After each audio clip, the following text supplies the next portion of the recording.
पहले समय में गांव में न टेंट हाउस थे और न ही केटरिंग थी, तो बस सामाजिकता। गांव में जब कोई शादी ब्याह होते तो घर घर से चारपाई आ जाती थी। हर घर से थरिया, लोटा, कलछुल, कराही इकट्ठा हो जाता था और गांव की ही महिलाएं एकत्र होकर के खाना बना देती थी। औरतें ही मिलकर दुल्हन को तैयार कर देती थी और रस्म के सारे गीत गा देती थी। तब डीजे अनिल और डीजे सुनील जैसी चीजें नहीं होती थी और ना ही कोई ऑर्केस्ट्रा वाले फूहड़ गाने। गांव के सभी चौधरी टाइप के लोग पूरे दिन काम करने के लिए इकट्ठे रहते थे। हंसी ठिठोली चलती रहती और समारोह का कामकाज भी। शादी ब्याह में गांव के लोग बारातियों के खाने से पहले खाना नहीं खाते थे, क्योंकि ये घरातियों की इज्जत का सवाल होता था। गांव की महिलाएं गीत गाती जाती और अपना काम करती रहती। सच कहूं तो उस समय गांव में सामाजिकता के साथ समरसता होती थी। खाना परसने के लिए गांव के लड़कों का गैंग समय पर इज्जत संभाल लेते थे।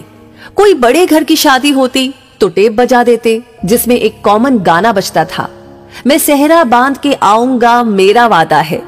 और दूल्हे राजा भी उस दिन खुद को किसी युवराज से कम न समझते। दूल्हे के आसपास नाव हमेशा रहता। समय समय पर बाल झाड़ते रहता था कंघी से और समय समय पर काजल पाउडर भी पोत देता था ताकि दूल्हा सुंदर लगे। फिर दोबारा का चार होता। फिर शुरू होती पंडित जी की महाभारत, जो रात भर चलती रहती।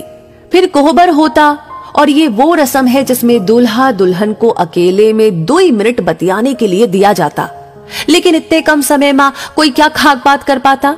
सवेरे खिचड़ी में जम के गारी गाई जाती और यही वो रस्म है जिसमें दूल्हे राजा जेम्स बॉन्ड बन जाते। हम नहीं खाएंगे खिचड़ी। फिर उनको मनाने कन्या पक्ष के सब जगलर टाइप के लोग आते।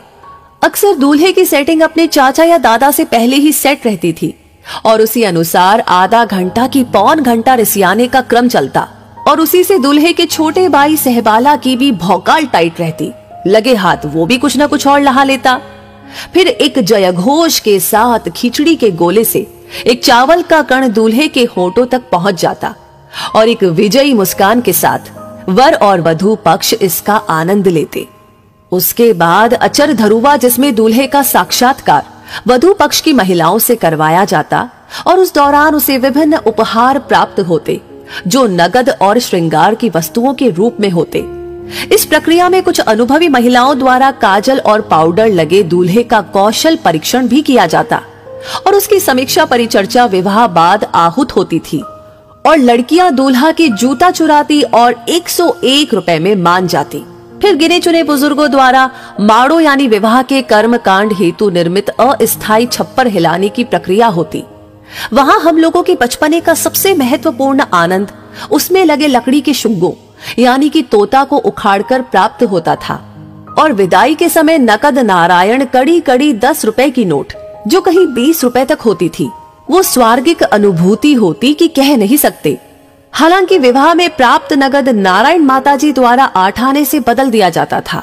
आज की पीढ़ी उस वास्तविक आनंद से वंचित हो चुकी है जो आनंद विवाह का हम लोगों ने प्राप्त किया है। लोग बदलते जा रहे हैं, परंपरा भी बदलती चली जा रही है। आगे चलकर ये सब देखने को मिलेगा कि नहीं, वो विधाता जाने। लेकिन जो मजा उस समय में रहा, वो मजा अब धीरे धीरे विलुप्त हो रहा है। वैसे आप क्या कहेंगे इस बारे में? आप कितना सहमत है? आपकी क्या राय है? हमें जरूर बताएं और इस वीडियो को ज्यादा से ज्यादा शेयर जरूर करें। आपका हर एक लाइक, हर एक कमेंट और हर एक शेयर हमें मोटिवेट करता है ऐसी चीजें, ऐसी बातें आप तक पहुंचाने के लिए। साथ ही हमारी हर वीडियो को सबसे पहले पाने के लिए हमारे पेज को फॉलो करना ना भूलें। धन्यवाद।